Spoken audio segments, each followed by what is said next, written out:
They believed they were untouchable, wrapped in steel and silence in the frozen and merciless depths of the Pacific Ocean. American submariners were rewriting every page of the war manual. There were no flags fluttering in the wind, no parades in the streets, no applause echoing in packed theaters. There was only the deadly ping of sonar cutting through the liquid darkness, black water pressing against the hull from all sides, and death being delivered without warning, without mercy, without hesitation. And among all these warriors of the depths, among all these war machines that wandered invisible beneath the waves, one name rose above all others like a silent thunder that made enemy admirals wake up sweating in the middle of the night. The USS Tang. 33 Japanese ships destroyed. 33! Entire supply lines erased from the map as if they had never existed. A floating and relentless nightmare for the Imperial Navy that dominated the Pacific Seas. This submarine did not just fight in the war, it hunted it with a ferocity that bordered on the supernatural, with a precision that defied the laws of probability, with an audacity that made experienced men tremble with admiration and terror. And then, at the absolute height of its dominance, when it seemed that nothing and no one could stop that American destruction machine, fate delivered a cruelty that no enemy could ever conceive in the darkest nightmares. Because the deadliest American submarine of World War II, the one that had made the Imperial Japanese Navy bleed resources and men like a wound that wouldn't heal, was not destroyed by Japan. It was not sunk by depth charges launched from furious destroyers. It was not shattered by bombs falling from the skies. It was struck, pierced, torn apart by its own torpedo, an irony so brutal, so incomprehensible, that even decades later it still makes war veterans close their eyes in reverent silence. The invisible hell. The Pacific War was not fought with visible glory or cinematic heroism. There were no cameras filming every movement, no reporters narrating each battle in real time. It was fought with patience that tested the limits of human sanity, with fear that penetrated to the marrow of bones, and with nerves stretched far beyond the limits that any human being should endure.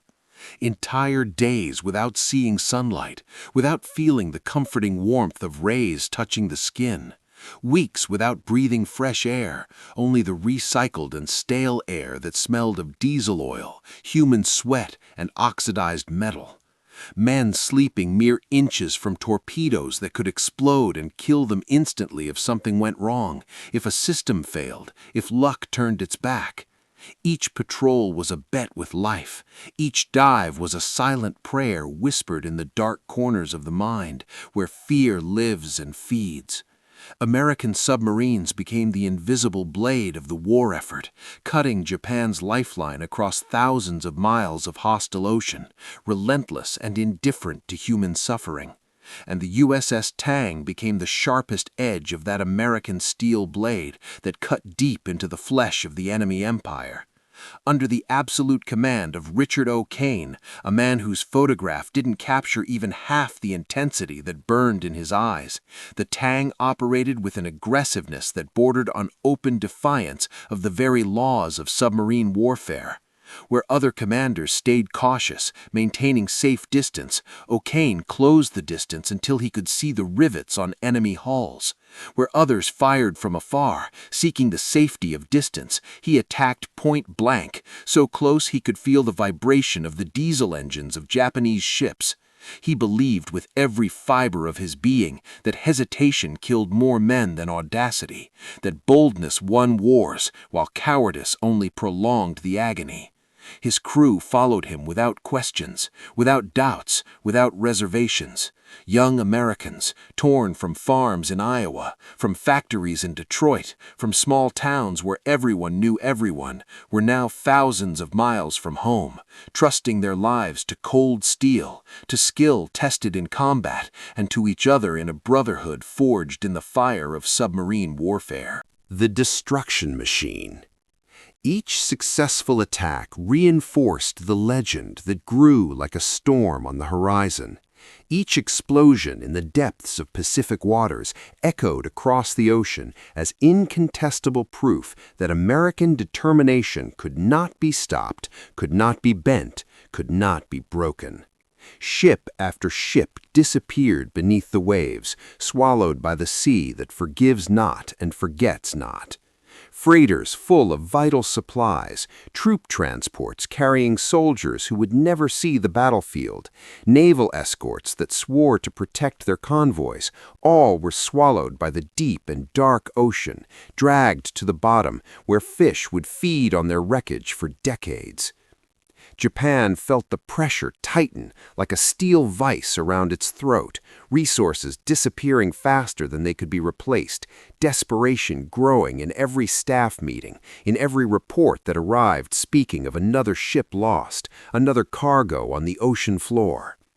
The Tang was not just sinking ships of metal and wood, it was accelerating the inevitable collapse of an entire empire that had bet everything on its ability to control the seas.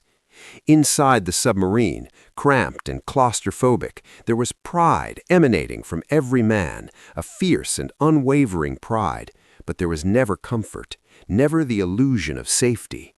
They knew, with the cold and brutal certainty that only comes from experience in actual combat, that survival was temporary, that luck eventually runs out in war, that the ocean always collects its price in the end.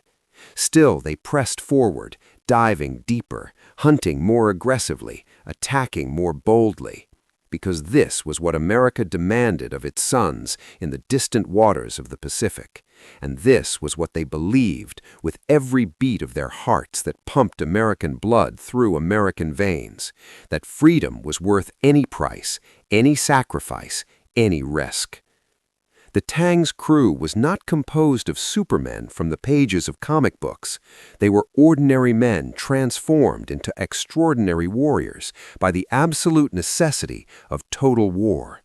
Men who had left girlfriends crying on foggy docks, mothers praying in silent churches, fathers holding firm in handshakes that said everything words couldn't express.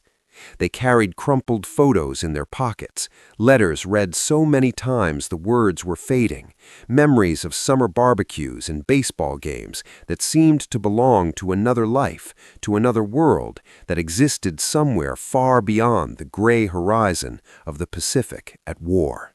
The ghosts of the Pacific. In the depths where sunlight never reaches, where water pressure could crush a man like an empty aluminum can, the USS Tang moved like a predator ghost, silent and deadly. The ocean around was a world of absolute darkness, broken only by the phosphorescent instruments that glowed faintly inside the submarine. The sound of water against the hull was constant, a threatening whisper that reminded each man aboard that there were only a few inches of steel between them and a horrible death by drowning or crushing by the unbearable pressure of the depths.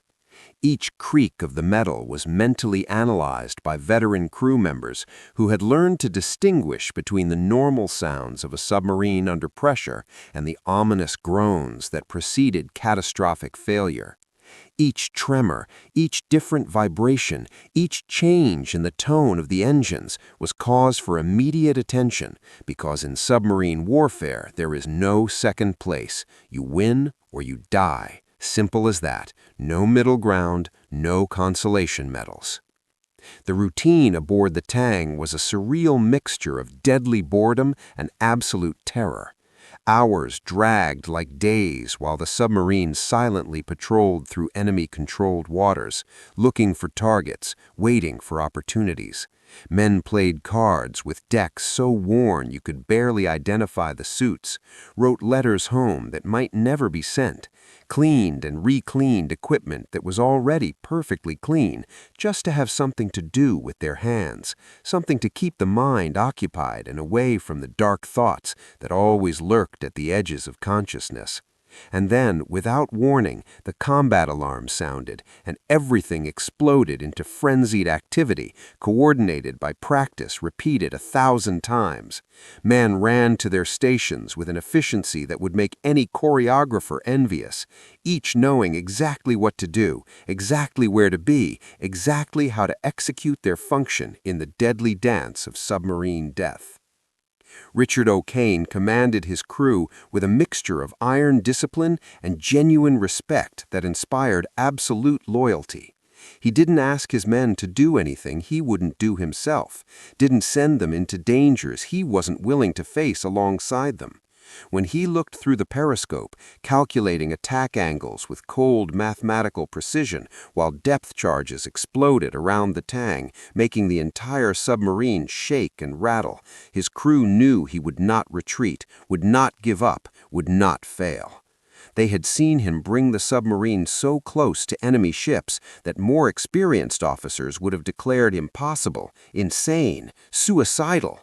But O'Kane knew that the closer you attack, the less time the enemy has to react, the less chance of missing the target, the greater the certainty of complete destruction. The hunter and the prey.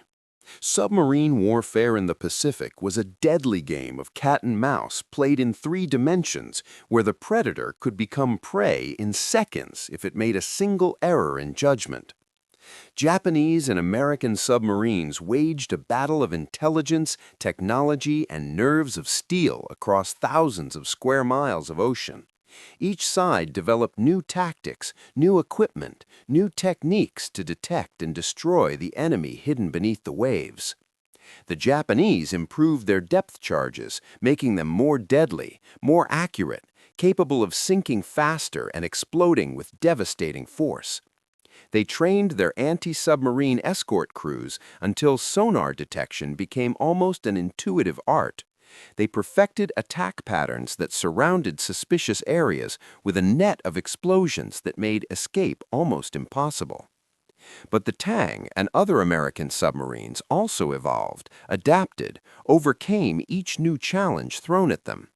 They learned to stay completely still on the ocean floor when enemy destroyers passed above, all systems shut down except the absolutely essential ones, men breathing as quietly as possible because even the sound of heavy breathing could be picked up by sensitive sonar equipment.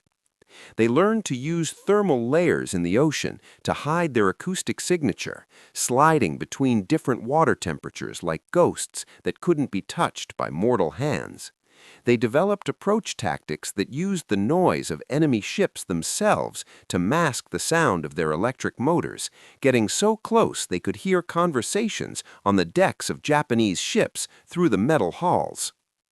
The Tang excelled in this deadly game not just by having superior equipment or more skilled crew, but by the lethal combination of cutting-edge American technology, intensive training that transformed sailors into precise war machines, and O'Kane's inspiring leadership that refused to accept limitations that other commanders considered absolute. When other submarines returned from patrols with a few ships sunk, the Tang returned with numbers that made admirals check the reports 2 and 3 times, thinking there had been a typing error. When other commanders avoided shallow and dangerous waters near Japanese bases, O'Kane took the Tang straight into the wolf's mouth, hunting at the enemy's very doorstep, where the reward was greater, but the risk of being detected and destroyed increased exponentially with every second they spent in such hostile territory. The Brotherhood of Steel. Inside the Tang, amid the claustrophobic tightness of narrow compartments filled with valves, pipes, equipment that constantly hummed and vibrated, a unique brotherhood formed among the men. This was not the superficial camaraderie of office workers who have coffee together in the morning. It was a bond forged in the crucible of submarine warfare, tempered by shared fear, strengthened by absolute mutual dependence for survival.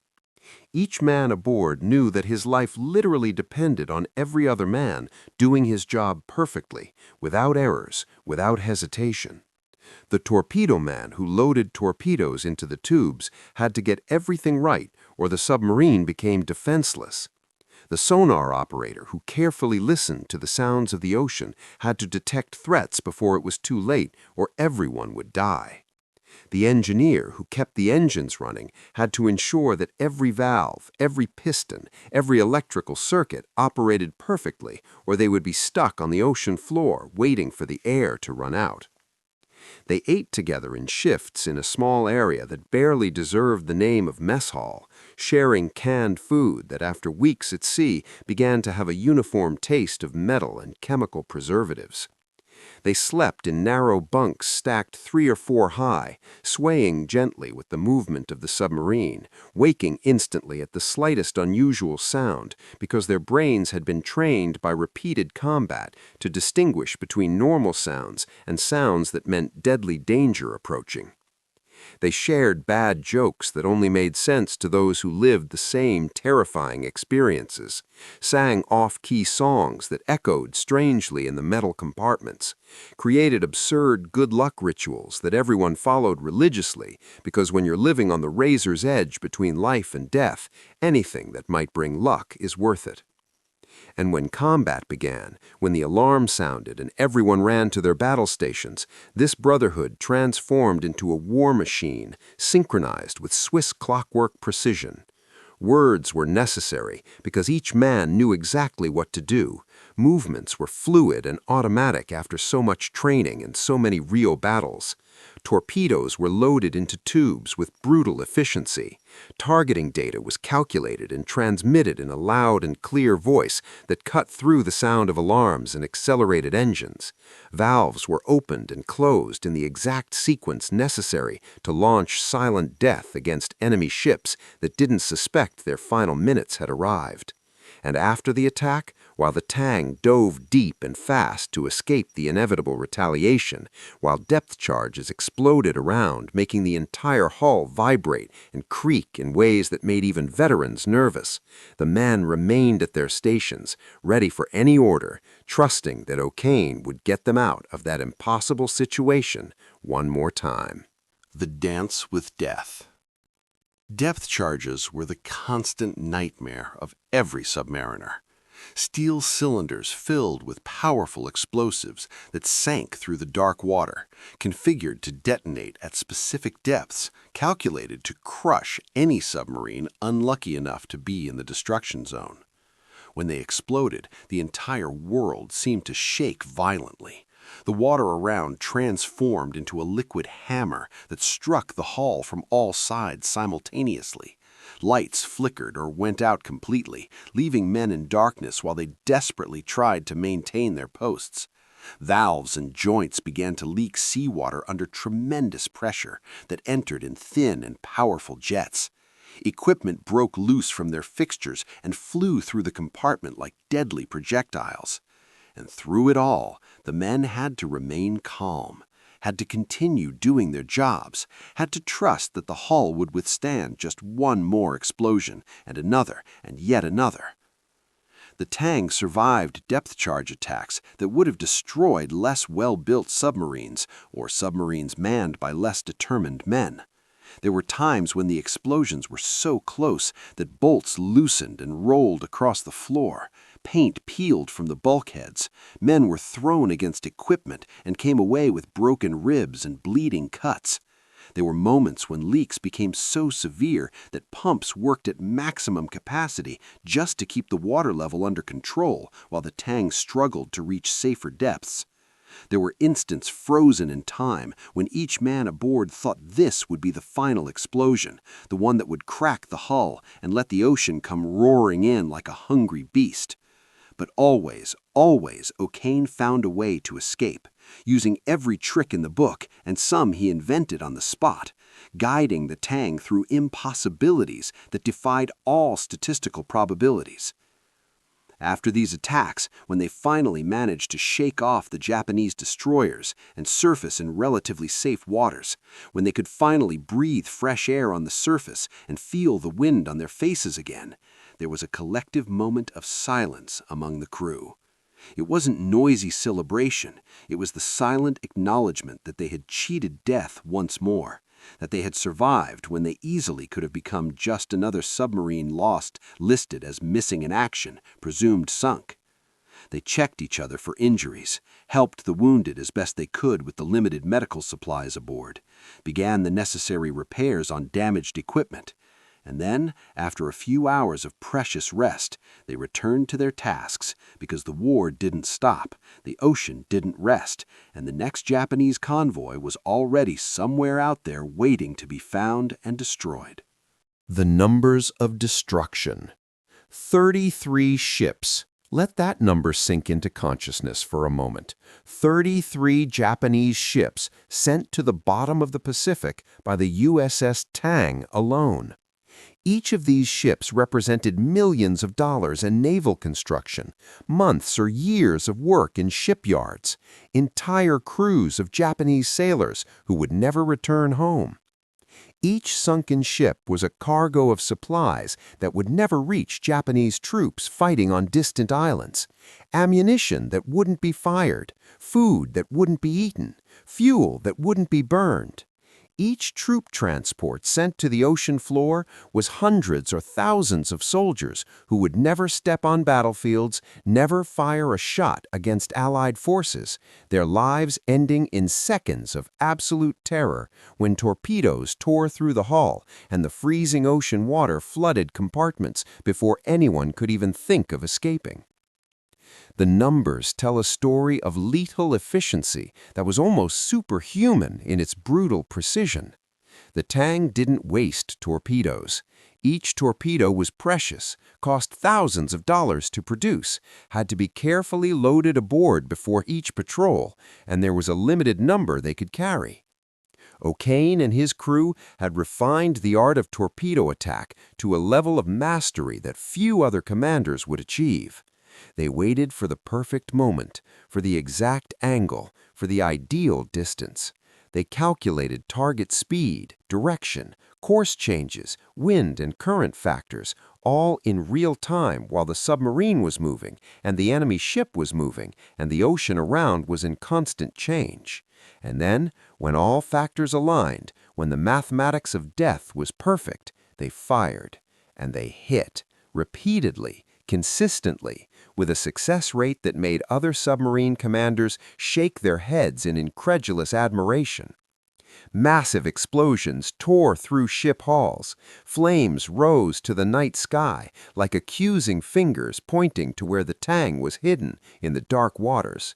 Ships began to list dangerously as compartments flooded, crews running in panic, trying to save what they could, launching lifeboats to sea while the ship beneath them died. And in minutes, sometimes even in seconds, if the torpedo hit a munitions load or the fuel depot, ships of thousands of tons simply disappeared beneath the waves, leaving only floating wreckage, oil slicks spreading across the surface like black blood, and survivors swimming desperately in freezing water, hoping for rescue that might never come. The price of command. Richard O'Kane carried the weight of each decision like a physical mantle on his shoulders. Each order he gave could mean the difference between life and death, not just for himself, but for each man under his command. He had to calculate risks in fractions of a second while depth charges exploded around, had to decide whether to pursue that last ship in the convoy or retreat to safety, had to choose between the audacity that brought spectacular victories and the prudence that kept his crew alive. There was no training manual for this kind of psychological pressure. There was no course at the Naval Academy that prepared a man to look through a periscope and see a troop ship full of thousands of enemy soldiers and know that with a simple order, you would send them all to a horrible death at the bottom of the ocean. But O'Kane never wavered. His determination was absolute, forged in previous combat when he served as executive officer on another submarine before receiving command of the Tang. He had seen what hesitation cost, had seen opportunities lost because commanders were too cautious, had seen valuable targets escape because someone waited a bit longer for the perfect angle instead of firing when they had a good enough angle.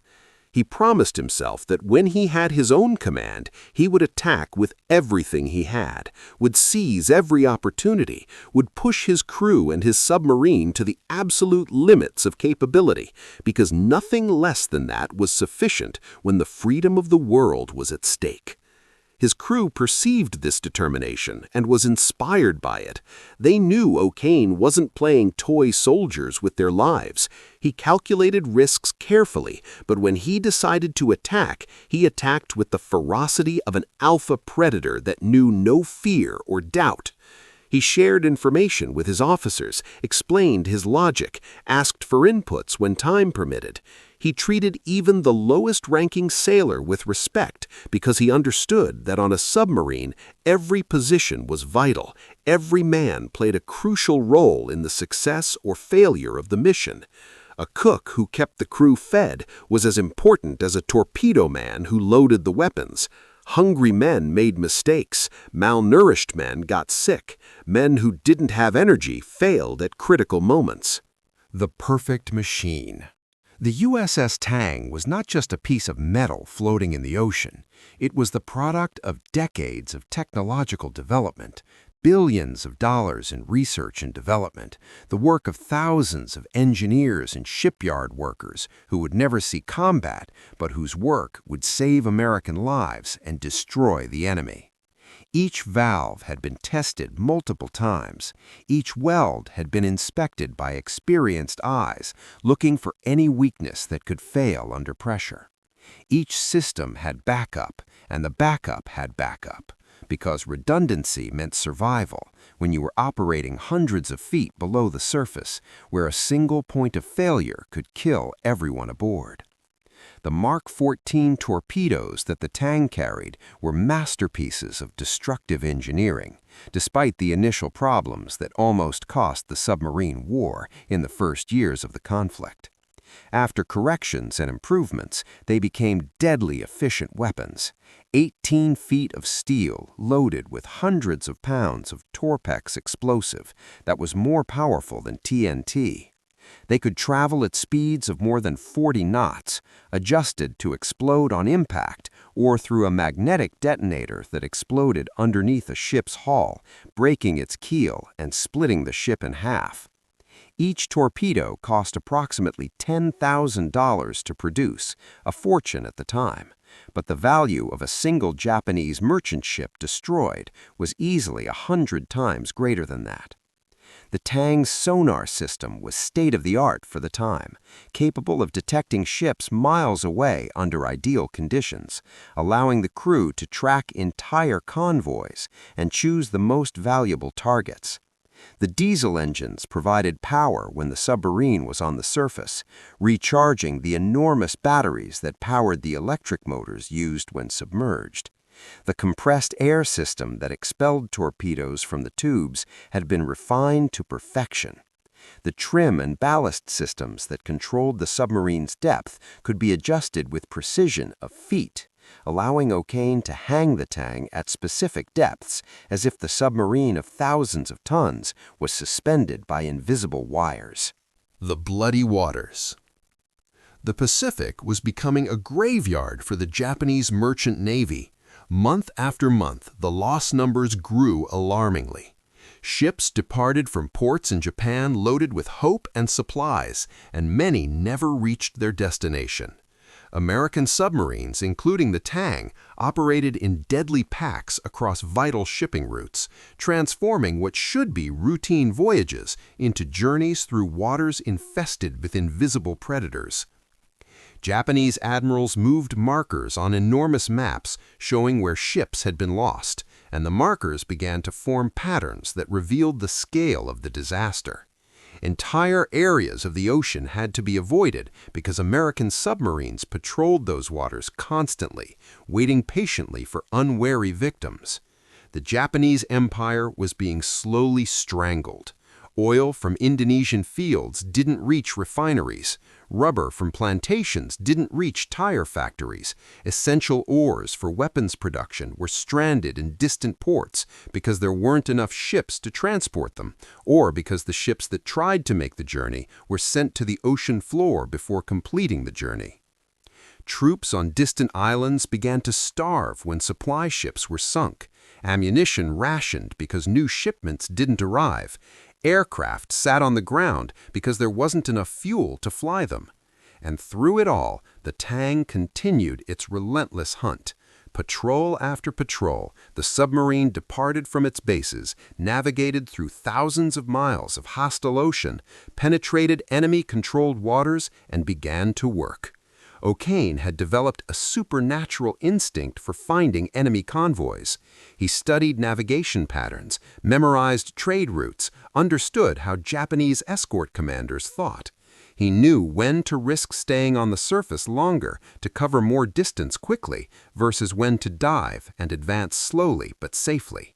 He had a special talent for positioning the Tang in the perfect spot to intercept convoys, appearing as if from nowhere in front of Japanese ships that thought they were in safe waters. The endless pursuit. There was an almost supernatural quality to the way the Tang seemed to always be in the right place at the right time. Part of it was naval intelligence, aerial reconnaissance messages, reports from other submarines, breaking of Japanese codes that revealed convoy routes. Part was pure luck. The ocean is vast, and even with the best intelligence, finding specific targets was like looking for needles in continent-sized haystacks. But the largest part was absolute skill, hunter instinct sharpened by months of combat, and O'Kane and his crew's unwavering determination to make each patrol count. When a convoy was detected, a complex ballet of hunter and prey began. The Tang had to position itself ahead of the convoy, intercept its route without being detected by vigilant escorts. This often meant surfing at maximum speed during the night, taking advantage of darkness to cover distance, then diving before dawn when they would become visible. It meant calculating speeds and headings with perfect mathematical precision, using slide rules and tables while the submarine rolled in the waves. It meant risking detection by air patrols or picket ships that guarded the approaches to the convoys. Once in position came the hardest part, waiting for the perfect moment. O'Kane often held fire when other commanders would have shot, waiting to close the distance even more, to get a better angle, to ensure each precious torpedo counted. He had absolute confidence in his ability to calculate firing solutions, in his capacity to predict enemy movements, in his expertise in maneuvering the Tang even under the worst conditions.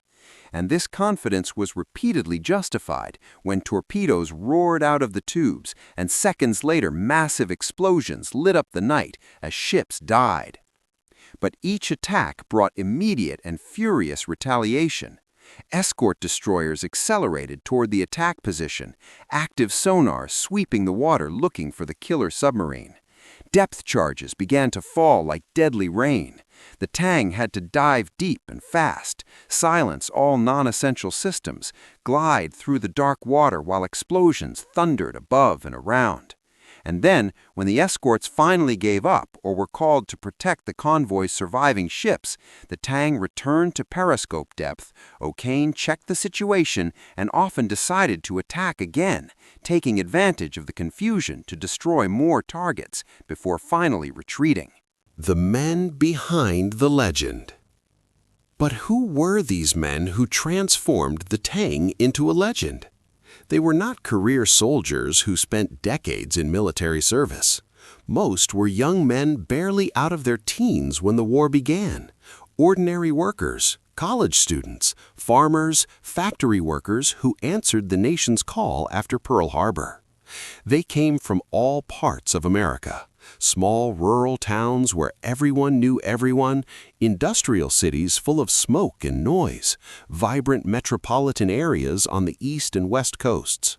They carried different accents, had different backgrounds, believed in different things, but all shared one thing, the unwavering belief that America was fighting on the right side of history and that they would do anything, sacrifice anything to ensure that freedom prevailed over tyranny.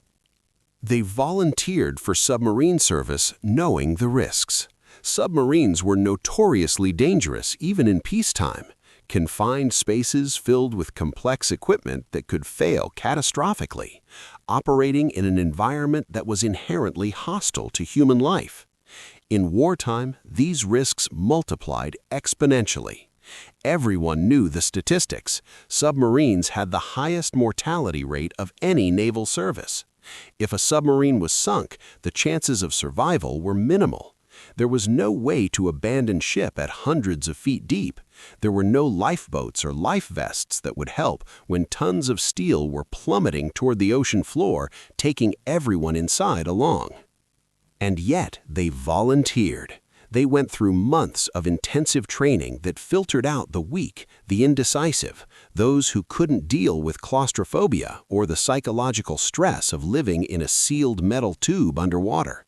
They learned every system of the submarine until they could operate them blindfolded in complete darkness. They practiced emergency procedures until responses became automatic, conditioned reflexes that triggered without conscious thought when the alarm sounded. They formed bonds with their crewmates that were stronger than normal friendships.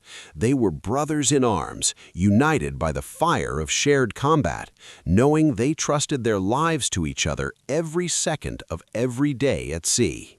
Life on the edge. Living on the USS Tang was to exist in a constant state of controlled alert. Even in moments of relative calm, when the submarine was in transit between patrol areas, there was always the possibility of unexpected encounter with the enemy. Japanese patrol aircraft could appear from nowhere, forcing emergency dives. Enemy submarines could be hunting in the same waters. Isolated Japanese warships could be encountered on unlikely routes. Every man aboard had to be ready at any moment to jump into action, no matter if he was sleeping, eating, or in the bathroom. The smell inside the submarine was something unique and unmistakable, a mixture of diesel, machine oil, human sweat, cooking food, stale air that had been breathed and rebreathed thousands of times. After weeks at sea, this smell penetrated everything: clothes, skin, hair, even dreams. Men stopped noticing after a while, their brains filtering automatically, but when they returned to dry land, the smell of fresh air was almost shocking in its purity. The temperature varied wildly depending on where they were and what they were doing. Suffocating heat in the engine rooms where diesel motors generated tremendous heat. Penetrating cold when they dove to great depths where the freezing ocean water sucked all heat through the steel hull. Fresh water was strictly rationed. There were no daily luxurious showers or long relaxing baths. Men learned to clean themselves with tiny amounts of water, to shave with just a few drops, to wash clothes sporadically when extra water was available. Food started fresh at the beginning of a patrol, but quickly degenerated to canned and preserved as the days dragged on. The cook worked miracles with limited ingredients, creating meals that were at least edible, if not exactly delicious. But men didn't complain much, because food was fuel, and fuel kept bodies functioning, and functioning bodies meant they could continue fighting. The weight of glory. With each ship sunk, the Tang's fame grew. Reports of its patrols were read avidly by high-ranking naval commanders. Newspapers at home published stories about the submarine that was destroying the Japanese Navy one ship at a time. The name Richard O'Kane began to appear in conversations among admirals, in high-level briefings, in strategic discussions about how to win the war in the Pacific. Medals began to accumulate: Navy Crosses, Silver Stars, Presidential Unit Commendations. The Tang and its crew were becoming living symbols of American determination to win, regardless of the cost. But glory and fame meant nothing when you were 400 feet below the surface, with depth charges exploding so close that the entire hull resonated like a giant bell being struck by 100-ton hammers. They meant nothing when you were facing your 30th consecutive hour at combat stations, eyes burning with fatigue, hands trembling from exhaustion, mind struggling to maintain focus when every fiber of your being was screaming to sleep. They meant nothing when you had to write letters to families of crew members who died, knowing that your words could never adequately express the sacrifice, could never fill the void left by the loss. O'Kane carried this weight with silent dignity. He never sought personal glory, never used his accomplishments for self-promotion. He always deflected praise to his crew, insisting that the Tang's success was the result of each man aboard doing his job perfectly under impossible pressure. He understood that true leadership meant taking responsibility for failures while sharing credit for successes. It meant maintaining composure when everything was falling apart around you. It meant making impossible decisions, knowing that some would result in deaths, but that not making decisions would result in even more deaths. And through it all, he never lost the essential humanity that made him not just a great military commander, but a great leader of men. He remembered names, knew details about crew members' families, asked about girlfriends and wives at home. He spent time talking with common sailors, not just officers. He listened to concerns and solved problems when he could. Because he understood that each man aboard was more than just a position on an organizational chart, he was someone's son, someone's brother, someone's boyfriend or husband, a complete and complex life with dreams and fears and hopes for the future. The final hunt. And then came the fifth and final war patrol of the Tang, October 1944. The submarine departed from Pearl Harbor as it had done so many times before, but this time there was a tension in the air that even experienced veterans couldn't fully explain. Perhaps it was premonition. Perhaps it was just the accumulated fatigue of so many months of continuous combat. Perhaps it was the cold statistical knowledge that luck doesn't last forever, that eventually the numbers catch up to you no matter how skilled or cautious you are. But they went anyway because it was their duty, it was their job, it was what America needed from them. The patrol began productively. More ships found, more attacks executed with the lethal precision that had become the Tang's signature. Convoys shattered, ships sunk, Japanese sailors fighting for their lives in freezing water as their ships slid beneath the waves. The numbers kept climbing, 28 ships, 29, 30. Each victory pushed the Tang further into history, further into immortality that comes from acts of extraordinary bravery in times of total war. But it also pushed further to the limit of how much luck any crew could reasonably expect to have. On the night of October 24th, radar detected another Japanese convoy sailing through the dark waters between Formosa and China. O'Kane made the decision to attack, as he always did, because hesitation wasn't in his DNA, because opportunities in war have to be seized when they appear or are lost forever. The Tang moved into attack position, infiltrating among the convoy ships with audacity that would make other commanders reconsider their life choices. Torpedoes were fired against multiple targets, the launch tubes reloaded quickly by crews that had perfected each movement through repeated practice under actual combat conditions. Explosions lit up the night. Ships began to sink. Chaos spread through the convoy as escorts ran in all directions trying to find the ghost submarine that was destroying their charges. And then O'Kane gave the order to fire one more torpedo against one more target, maximizing the damage before retreating, extracting every drop of effectiveness from the attack. The torpedo was launched, began its run toward the distant Japanese ship. And then the impossible happened, the unthinkable, the nightmare that every submarine commander feared but prayed never to experience. The moment of betrayal. The torpedo malfunctioned.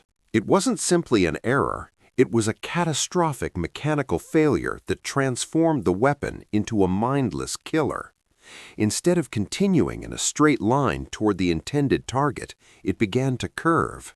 The depth control that should keep it at a specific depth underwater failed. The gyroscope that kept it on the set course locked or broke. And instead of sailing away from the Tang toward the enemy, it began to describe a deadly circle that would inevitably bring it back to the only place in the vast immensity of the Pacific where it absolutely could not go, straight back to the submarine that had launched it. Someone on the Tang's deck saw it first. Perhaps it was the lookout sweeping the surface looking for threats. Perhaps it was O'Kane himself looking through the periscope. But suddenly there was a torpedo track coming straight toward them, the white foam on the surface of the dark water betraying the path of approaching death. There was a frozen moment of absolute horror when minds struggled to process the impossible. And then training took over. Voices shouting orders, hands pulling levers and turning valves, the Tang desperately trying to maneuver out of the way while the errant torpedo closed the distance at 40 knots. There wasn't enough time. There wasn't enough distance. Simple and brutal physics dictated the outcome. A torpedo traveling at 40 knots covers distance much faster than a submarine can accelerate or turn, especially when surprised on the surface. Men on the deck had seconds to realize they were about to die. Men in the compartments below didn't even have that, still caught in their normal post-attack routines, with no idea of the fate roaring toward them through the dark water. The torpedo struck the Tang's stern, the rear area of the submarine where the engines and control systems were located. The Torpex warhead detonated with force that rivaled any explosion the Tang had inflicted on enemy ships. Hundreds of pounds of high-potency explosive released their energy in a fraction of a second, an expanding sphere of pressure and heat that vaporized metal instantly, shattered structures that had been built to withstand the tremendous pressure of the ocean depths. The shockwave tore through the submarine's rear compartments, instantly killing anyone who was there, with no time for pain or fear or final thoughts. The hell of steel and water. The explosion destroyed the hull integrity at the stern. Ocean water, pressed by the weight of who knows how many tons of water above it, roared through the ruptures like a liquid avalanche impossible to stop. Compartments flooded in seconds. Men were caught by the advancing wall of water, dragged and crushed against bulkheads, drowned before they could even scream. Others managed to close watertight bulkheads, sealing compartments, and temporarily saving parts of the submarine, but condemning anyone trapped on the other side to a horrible death as the water rose inexorably. The lights went out instantly when electrical systems failed. The Tang was plunged into absolute darkness, broken only by the small battery-powered emergency lights that blinked faintly through the smoke and water spray. The smell of burning electricity mixed with the smell of explosives and the salty smell of seawater. Alarms sounded, but were almost inaudible over the roar of entering water and the screams of injured or trapped men. The entire submarine tilted at a dangerous angle when the flooded stern became heavier and began to pull the Tang down at the wrong end. Men reacted with the training that had been drilled into them through countless simulations. They tried to close valves that didn't respond because control systems had been destroyed. They tried to pump water out of compartments using pumps that no longer had power or had been damaged beyond repair by the explosion. They tried to communicate with other parts of the submarine through intercom systems that were dead or filled with unintelligible static. They worked in the dark, using only touch, hands searching for familiar equipment by muscle memory, trying to save the submarine even when every survival instinct was screaming to flee, to find a way to escape before it was too late. In the conning tower, O'Kane faced the terrifying realization that his submarine was dying and there was nothing he could do to save it. All his skills, all his experience, all his inspiring leadership, none of it mattered against the simple, brutal fact that the Tang's stern had a car-sized hole in it and the ocean was entering faster than any pump could remove. He knew he had minutes at most, maybe just seconds before the submarine sank completely. He had to make impossible decisions at impossible speed, who to try to save, who would inevitably be left behind, how to give men who trusted him with their lives at least a chance to survive the nightmare that was unfolding. The descent into the abyss. The Tang was dying, but not quickly. The agony stretched across minutes that felt like hours for men trapped inside. The submarine sank slowly at the rear end, the bow still relatively high, while the devastated stern pulled downward. Men in the forward compartment knew they had perhaps a chance of escape if they could reach the surface before it was too late, but that meant passing through partially flooded compartments in the dark, climbing through vertical passages inclined at dangerous angles, making split-second choices about which way to go when they couldn't see anything beyond a few feet ahead, even with the faint emergency lights. Some tried to use the Momsen escape equipment that every submarine carried, rudimentary breathing devices that theoretically allowed men to breathe while ascending from moderate depths. But the Tang was sinking too fast, going too deep. Momsen equipment was useful for escapes from maybe 100 feet, maybe 150 if you had a lot of luck and followed the procedure perfectly. But when the submarine continued sliding down past 200 feet, 300 feet, depths where water pressure became crushing, where your lungs would be squeezed in your chest, where the nitrogen in your blood would start to do strange things to your mind, at those depths, no escape equipment would make a difference. Men made choices about how they wanted to die. Some decided to try to reach the surface no matter what the odds, preferring the possibility of dying trying to escape than the certainty of dying trapped in a sinking steel coffin. Others stayed at their stations, continuing to try to save the submarine or at least delay the inevitable, working until the rising water forced them to retreat further and further back, compartment by compartment, until there was nowhere left to retreat. Some simply sat and waited, smoking final cigarettes if they could find any that weren't wet, thinking of families they would never see again, praying the prayers they had learned as children, making peace with God or with fate or with whatever universal force governs when and how men die. The forward torpedo room became the final refuge for survivors gathering. It was the highest part of the submarine as it sank at an angle, the last pocket of air that hadn't been completely flooded. Men crowded there, maybe 15 or 20 of them, soaked and shivering from cold or shock or terror or all three simultaneously. They could hear the terrifying groan of the hull being compressed by increasing pressure as they sank deeper and deeper. They could hear the gurgling of water still advancing, flooding compartments that had been sealed but whose seals weren't perfect or were damaged by the explosion. And they could feel, perhaps more than anything, the deadly cold penetrating through the steel hull from the freezing deep ocean water that was always there, always waiting to reclaim any man foolish enough to challenge it. The silence of the depths. And then the Tang hit the bottom. It wasn't a spectacular impact like in Hollywood movies.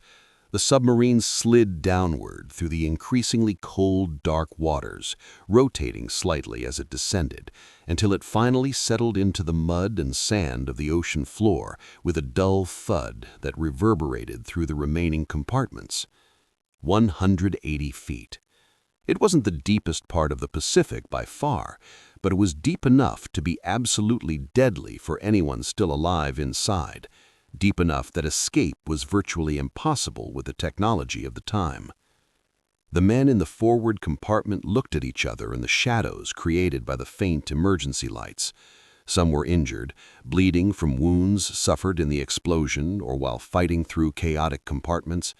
All were in shock to some degree, minds struggling to process that the submarine that had been their home for months, the war machine that had seemed indestructible through so many battles, was now motionless on the ocean floor, with most of its crew dead and the survivors facing prospects that were only marginally better.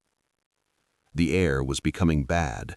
With so many men breathing in a sealed space, carbon dioxide was accumulating rapidly. Heads began to ache, breaths became more labored. Some men began to show signs of CO2 poisoning, confusion, disorientation, lethargy. They had to do something soon, or they would simply fall asleep and never wake up, suffocated by the air they themselves had spoiled with each breath. The decision was made. They would attempt an emergency escape using the forward torpedo room, deliberately flooding it, and then trying to swim to the surface 180 feet above. It was madness, everyone knew. The chances of success were terrible. The pressure at 180 feet was more than 6 atmospheres, more than 90 pounds per square inch. Ascending from that depth too quickly could cause the dreaded decompression sickness, nitrogen bubbles forming in blood and tissues, causing excruciating pain, paralysis, death. Ascending without breathing properly could make your lungs explode as pressure decreased and the air in them expanded. But staying meant certain death, so at least trying offered a chance, no matter how small. The desperate escape. They prepared methodically, despite the fear gnawing at their guts. Each man checked his Momsen equipment one more time, checking seals, testing valves, mentally reviewing the procedures they had practiced but never executed in actual life-or-death situations. They positioned themselves near the torpedo room escape hatch, ready to move quickly when the time came. Someone whispered a prayer. Another made a nervous joke that no one laughed at because terror had tightened throats too firmly to allow laughter. The process of flooding the compartment began. Valves were opened, and freezing ocean water began to pour in. The level rose inexorably. First ankles, then knees, then waists. The temperature dropped dramatically as the freezing water displaced the air. Men shivered violently, teeth chattering, bodies protesting against the brutal cold. But they continued because there was no alternative, because turning back now meant death by suffocation instead of death by drowning or barotrauma. When the water finally filled the compartment completely and the internal pressure equalized with the external pressure, the hatch could be opened. One man went first, pushing through the hatch and beginning the desperate ascent toward the distant surface. Then another, and another.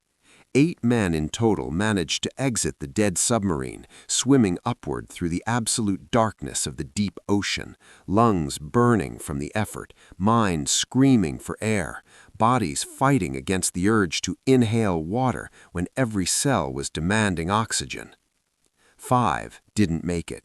They lost consciousness during the ascent when the air ran out or when decompression sickness hit them like an invisible hammer. Their bodies began to sink back to the bottom, to join the crewmates who had never left the Tang. But 3 miraculously managed to reach the surface, exploding through the waves, gasping and coughing, bodies desperate for air, minds barely able to comprehend they had survived the impossible. But they were far from saved. They were on the surface, in the middle of the night, in the hostile ocean, without lifeboats, without adequate flotation equipment, without fresh water or food, injured and exhausted after the ordeal. And there were still Japanese warships nearby, the same ships the Tang had been attacking when the disaster happened. The survivors tried to stay afloat, kicking water with numb legs, fighting against waves that pushed them down, praying that dawn would come before they drowned from pure exhaustion. Capture and realization. When the sun finally rose, it revealed a scene of floating wreckage and oil-stained water where Japanese ships had sunk during the Tang's attack. The 3 survivors were just tiny specks in the vastness of the ocean, invisible to anyone not specifically looking. But the Japanese escort ships were looking, sweeping the area for more survivors from their own sunken ships, and so they found the American crew members floating among the wreckage. They were pulled from the water by Japanese sailors, who initially treated them with the same caution they would treat any captured enemy. But when interrogations began, when it became clear who these men were, crew members of the submarine that had terrorized Japanese convoys for months, that had sunk more ships than most submarine crews would see in entire careers, the attitude changed. There was anger, certainly, anger for comrades lost when the Tang attacked them relentlessly. But there was also something like reluctant respect, recognition of warriors by warriors, understanding that these Americans had fought with extraordinary bravery and skill. More survivors were rescued in the following hours. Others had managed to reach the surface by their own miraculous means, including Richard O'Kane himself, who had been on the deck when the torpedo struck and had been thrown into the sea by the force of the explosion. In total, 9 men from the Tang's crew survived when the submarine sank, 9 out of 87. The rest lay at the ocean floor, trapped in the steel hull that had been their home and their fortress, now transformed into their tomb. The survivors were taken to prisoner-of-war camps, where they would spend the remaining months of the war. They suffered the brutalities that Japanese prisoners of war often faced: horrible conditions, starvation rations, occasional physical cruelty. But they survived, kept alive perhaps by the same steel will that had seen them through so many submarine battles, kept firm by the determination to return home, to tell the story of the Tang, to honor the memory of the comrades who didn't survive. And when the war finally ended in August 1945 with the Japanese surrender, they were freed, brought back to the world they had left behind when they departed on patrol months before. The final accounting. When all records were compiled, when each report was verified and each claim confirmed, the final numbers of the USS Tang's combat career were impressive beyond any reasonable measure. 33 confirmed ships sunk, totaling more than 100,000 tons of Japanese shipping sent to the bottom of the Pacific. Countless tons of cargo that never reached their destination: ammunition, food, fuel, medical equipment, vehicles, aircraft, all lost when the ships carrying them were torn by torpedoes from the Tang. Thousands of Japanese troops who never reached the battlefields they were being sent to, their lives ending in terror and darkness when transports rolled over and sank beneath relentless waves. These numbers represented a tremendous contribution to the American war effort. Each ship sunk by the Tang was a ship Japan had to replace with increasingly scarce resources. Each lost cargo tightened the economic vice around the Japanese Empire. Each soldier who drowned was a soldier who wouldn't shoot at Americans on Iwo Jima or Okinawa or any of the 1,000 other bloody islands where the Pacific War was fought bloody meter by bloody meter. The Tang had been a war machine of supreme efficiency, transforming diesel fuel and torpedoes into strategic victories that changed the course of the war. But these same numbers also represented tragedy on an unimaginable scale. Each sunken ship had its own crew, men who had families and dreams and lives that were brutally cut short. Japanese sailors were not much different from American sailors, young men torn from their civilian lives by the call of war, serving their nations as they had been taught was their duty. They drowned in the same dark waters, felt the same terror as ships sank beneath them, died in the same horrible way that Tang crew members would die when their time came. War is tragedy multiplied by 1,000, horrors stacked upon horrors until the human mind can barely comprehend the scale of suffering. And the Tang had been an exceptionally efficient instrument of distributing that tragedy, that horror. Not through cruelty or sadism, the men of the Tang were not monsters delighting in death. They were warriors, doing what they believed was necessary to win a war they didn't start, but were determined to finish on America's terms. They made impossible choices in impossible situations, carried psychological weights no human being should have to carry, and paid prices that exceed any monetary calculation. The Immortal Legacy. Richard O'Kane survived the war and received the Medal of Honor for his extraordinary bravery and leadership under fire. He would live many decades after the war ended, witnessing the America he had helped save grow and change in ways he could barely have imagined in those dark Pacific waters at war. But he carried scars from his time as a prisoner of war, and certainly even deeper scars from losing most of his crew, men who had trusted him with their lives and whom he couldn't bring back home. These scars never completely disappear, no matter how many decades pass. The other Tang survivors moved on with their lives as best they could. They returned to families who had prayed every day for their safe return. Some managed to reintegrate into civilian life relatively well, found new purposes, built careers and families. Others struggled with what today we would recognize as post-traumatic stress disorder, haunted by memories of dying comrades, waking from nightmares where they were back in the sinking submarine, unable to reconcile the horrors they experienced with the normal life they were supposedly meant to live. But all carried the story of the Tang with them, kept alive the memory of the 78 men who didn't return, refused to let those sacrifices be forgotten by the passage of time. The USS Tang itself still rests on the bottom of the Taiwan Strait, a monument of steel and memories in the dark silence of the ocean. Fish swim through compartments where men once lived and laughed and feared. Ocean currents move gently through passages where crew members once ran to combat stations. Nature slowly reclaims the submarine, covering it with marine life, transforming the instrument of war into a reef where new life can flourish. It's an appropriate ending, perhaps. Death feeding life, war eventually giving way to peace, even if it's only the silent peace of the ocean floor. The story of the Tang teaches lessons that remain relevant decades after the last torpedoes were fired in World War II. It teaches about courage under pressure, about ordinary men doing extraordinary things when circumstances demand. It teaches about leadership, about how to inspire others to follow you into mortal dangers because they trust your abilities and share your vision. It teaches about sacrifice, about how some causes are important enough that men will literally give everything they have to defend them. And it teaches about the true cost of freedom, not just grandiose declarations or political speeches, but real blood spilled by real people who will never see the fruits of their sacrifices. Today, few people know the name USS Tang except military historians and submarine enthusiasts. Most Americans pass their lives without ever thinking about men who died in submarines in the Pacific 8 decades ago. The world has moved on, new generations born without memory of the war, new crises and conflicts dominate headlines while old battles fade to rarely read history books. But forgetting doesn't diminish the sacrifice.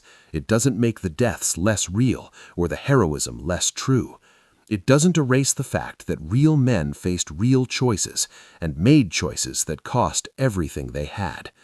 If you honor these men, if you respect the real history of war and the cost of freedom, subscribe to this channel, leave your like, and turn on the notification bell. Here, we do not soften the past, we tell it as it was. Because stories like this must never be forgotten, because each generation has the responsibility to remember the sacrifices made by those who came before. Because freedom is not free, it is bought and paid for with the blood of patriots who understood that some things are worth dying for. They dominated the ocean in silence. They faced the unthinkable with courage that defies easy comprehension. And they proved that American determination does not sink, even when submarines sink, even when men die, even when tragedy strikes in the cruelest possible way. The Tang's legacy lives not in bronze or marble, but in every free American alive today who doesn't think twice about threats that once seemed existential. It lives in the America these men helped save, the America for whose cause they bled and for whose cause they died. Warnicon, where the true records of war are written.